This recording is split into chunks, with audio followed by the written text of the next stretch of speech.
আসসালামু আলাইকুম এভরিওয়ান। তামিম ইকবালের নেতৃত্বে ১১ সদস্যের একটি আহ্বায়ক কমিটি বাংলাদেশ ক্রিকেট বোর্ড বিসিবির দায়িত্বভার আজকেই তারা নিয়েছে।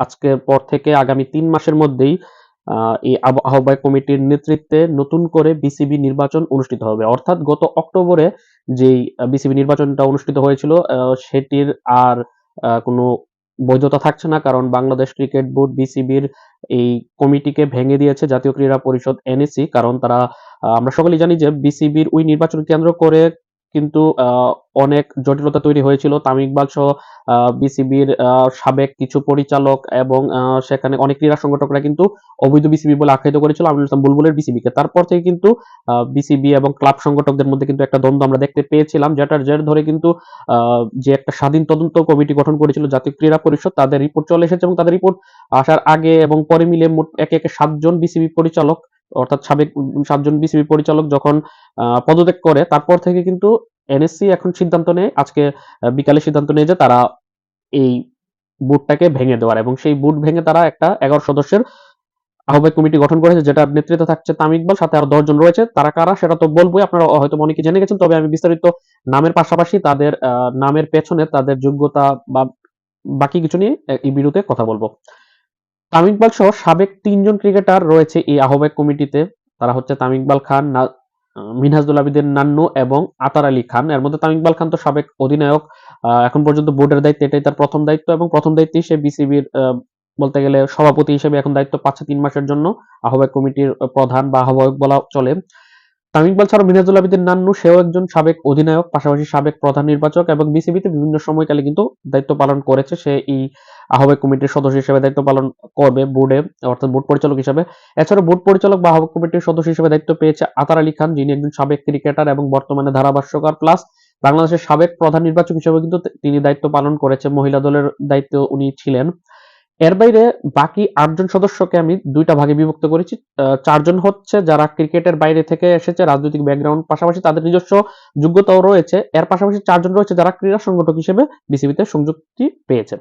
৪ জন যারা রাজনৈতিক ব্যাকগ্রাউন্ড পাশাপাশি নিজস্ব আলাদা একটা ডিপার্টমেন্ট থেকে যারা এসেছে, যারা ক্রিকেটের সাথে জড়িত না, তার মধ্যে প্রথম নামটি হচ্ছে একজন মহিলা সদস্য। তিনি হচ্ছেন ব্যারিস্টার রাসনা ইমাম, প্রখ্যাত ব্যারিস্টার আক্তার ইমামের মেয়ে উনি। পাশাপাশি উনার আরো একটা রাজনৈতিক পরিচয় রয়েছে, সেটা হচ্ছে বর্তমানে ঢাকা থেকে নির্বাচিত হওয়া মাননীয় সংসদ সদস্য এবং প্রাথমিক ও গণশিক্ষা প্রতিমন্ত্রী ববি হাজ্জাজের স্ত্রী উনি। এর বাইরে বিসিবি পরিচালক বা আহ্বায়ক কমিটির সদস্য হিসেবে দায়িত্ব পাওয়া আরেকজনের নাম হচ্ছে মির্জা ইয়াসির আব্বাস। উনি হচ্ছে ঢাকা ব্যাংক লিমিটেডের একজন পরিচালক হিসেবে, উচ্চপদস্থ কর্মকর্তা হিসেবে উনি দায়িত্ব পালন করছেন। এর পাশাপাশি ওনার একটা রাজনৈতিক পরিচয় হচ্ছে বর্তমানে মাননীয় সংসদ সদস্য এবং প্রধানমন্ত্রীর উপদেষ্টা বর্ষীয়ান নেতা মির্জা আব্বাসের ছেলে উনি। এছাড়াও সৈয়দ ইব্রাহিম আহমেদ নামে একজন ব্যক্তি দায়িত্ব পেয়েছে এই আহ্বায়ক কমিটির সদস্য হিসেবে, পাশাপাশি বোর্ড পরিচালক হিসেবে দায়িত্ব পালন করবে। তিনি সৈয়দ ইব্রাহিম আহমেদের পরিচয়টা হচ্ছে উনি বর্তমানে এআইইউবি তে অ্যাসিস্ট্যান্ট প্রফেসর অফ ফাইন্যান্সের প্রফেসর হিসেবে দায়িত্ব পালন করছে। এর বাইরে উনি টরন্টো ইউনিভার্সিটি থেকে মেকানিক্যাল ইঞ্জিনিয়ারিং করেছে। ইম্পেরিয়াল কলেজ লন্ডন থেকে উনি ফাইন্যান্সে এমএসসি করেছে। পাশাপাশি অ্যাস্টন ইউনিভার্সিটি, খুব সম্ভবত সেখান থেকে উনি ফাইন্যান্সে ডিবিএ সম্পন্ন করেছেন। এর পাশাপাশি উনার একটা রাজনৈতিক পরিচয় রয়েছে, সেটা হচ্ছে উনি বর্তমান মাননীয় সংসদ সদস্য এবং বর্তমান স্বরাষ্ট্র মন্ত্রী সালাউদ্দিন হামিদের সন্তান উনি। তারপর আরো একজন রাজনৈতিক ব্যক্তিত্ব দায়িত্ব পেয়েছে, সেটা হচ্ছে ইসরাফিল খসরু। উনি নিজে একজন রাজনৈতিক ব্যক্তিত্ব, পাশাপাশি উনি একজন উদ্যোক্তা প্লাস কলামিস্ট, এন্টারপ্রেনার। উনার একটা রাজনৈতিক পরিচয় হচ্ছে উনি বর্তমান মাননীয় সংসদ সদস্য এবং বর্তমান অর্থমন্ত্রী আমির খসরু মাহমুদ চৌধুরীর ছেলে। এই ৪ জন হচ্ছে রাজনৈতিক ব্যাকগ্রাউন্ড থেকে এসেছে। রাসনা ইমাম, তারপর ইসরাফিল খসরু, সৈয়দ ইব্রাহিম আহমেদ এবং মির্জা ইয়াসির আব্বাস। এই ৪ জন যদিও তাদের নিজস্ব ব্যক্তিগত পরিচয় রয়েছে, তারা ভালো ব্যাকগ্রাউন্ড থেকে এসেছে, পাশাপাশি তাদের ব্যাকগ্রাউন্ড থেকে বেশি তাদের রাজনৈতিক পরিচয়টাই মূলত চর্চার মধ্যে রয়েছে। ৩ জন রাজনৈতিক নেতার ছেলে, পাশাপাশি একজন হচ্ছে রাজনৈতিক নেতার স্ত্রী। এর বাইরে বাকি ৪ জন যে সদস্য রয়েছে, অর্থাৎ এখানে তো ৪ জনের নাম বললাম, পাশাপাশি তামিম ইকবাল, আতার আলী খান, মিনহাজুল আবেদিন নান্নুর নাম বলেছি, মোট ৭ জন। এর বাইরে বাকি ৪ জন সদস্য হচ্ছে তারা ক্রিকেটীয় ব্যাকগ্রাউন্ড থেকে এসেছে। তারা হচ্ছে তানজিল চৌধুরী, ফাহিম সিনহা, রফিকুল ইসলাম বাবু এবং মির্জা সালমান ইস্পাহানি।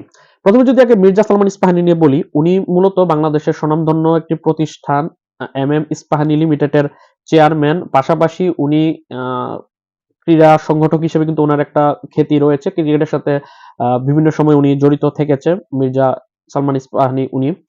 এর বাইরে নাম হচ্ছে ফাহিম সিনহা। ফাহিম সিনহা নামের সাথে অনেকেই পরিচিতি প্রাপ্ত রয়েছেন, কারণ উনি বিসিবির সাবেক পরিচালক, পাশাপাশি একমি গ্রুপের একজন ডিরেক্টর। পাশাপাশি ওনার আরেকটা পরিচয় হচ্ছে উনি প্রয়াত বিসিবির সভাপতি এবং ক্রীড়া সংগঠক আফজালুর রহমান সিনহার ছেলে। এর বাইরে বিসিবির এই আহ্বায়ক কমিটির সদস্য হিসেবে দায়িত্ব পালন করবেন বা দায়িত্ব পেয়েছেন রফিকুল ইসলাম বাবু। উনি বিসিবির একজন সাবেক পরিচালক ছিলেন এবং জয়েন্ট সেক্রেটারি বিসিবির ছিলেন। পাশাপাশি উনি কিন্তু বাংলাদেশের বর্তমানে ক্লাব ক্রিকেটের একজন শীর্ষ নেতা হিসেবে কিন্তু উনি ওনার খ্যাতি রয়েছে। পাশাপাশি তামিম ইকবালের সঙ্গী হিসেবে কিন্তু আমিনুল ইসলাম বুলবুলের যেই বোর্ড, সেই বোর্ডের এগেনস্টে কিন্তু তারা কিন্তু আন্দোলন করেছে, অর্থাৎ তাদের ভাষ্যমতে ওই কমিটিটা অবৈধ ছিল। এবং সবশেষ নামটা হচ্ছে তানজিল চৌধুরী। উনি বিসিবির সাবেক 2 বারের পরিচালক। পাশাপাশি উনার আরো কিছু পরিচয় রয়েছে, সেটা হচ্ছে উনি প্রাইম ব্যাংক, বাংলাদেশের জনপ্রিয় ব্যাংকিং প্রতিষ্ঠান প্রাইম ব্যাংকের চেয়ারম্যান। পাশাপাশি প্রাইম ব্যাংক ক্রিকেট ক্লাবের একজন উচ্চপদস্থ একজন কর্মকর্তা বা সমর্থক হিসেবে উনি কিন্তু দায়িত্ব পালন করেছে। পাশাপাশি বাংলাদেশ মার্চেন্ট ব্যাংকার অ্যাসোসিয়েশনের সভাপতি হিসেবে কিন্তু উনি দায়িত্ব পালন করেছে। এই হচ্ছে 11 সদস্যের আহ্বায়ক কমিটি, যেখানের মধ্যে তামিম ইকবাল খান হচ্ছেন আহ্বায়ক বা সভাপতি। পাশাপাশি 10 জন সদস্য বা বোর্ড পরিচালক হিসেবে দায়িত্ব পালন করবে আতার আলী খান, মেহদুল আবিদিন নান্নু, রাসনা ইমাম, মির্জা ইয়াসির আব্বাস, সৈয়দ ইব্রাহিম আহমেদ। এছাড়া রয়েছে রফিকুল ইসলাম বাবু, ফাহিম সিনহা, তানজিল চৌধুরী, মির্জা সালমান ইস্পাহানি এবং আরেকজন হচ্ছে ইসরাফিল খসরু।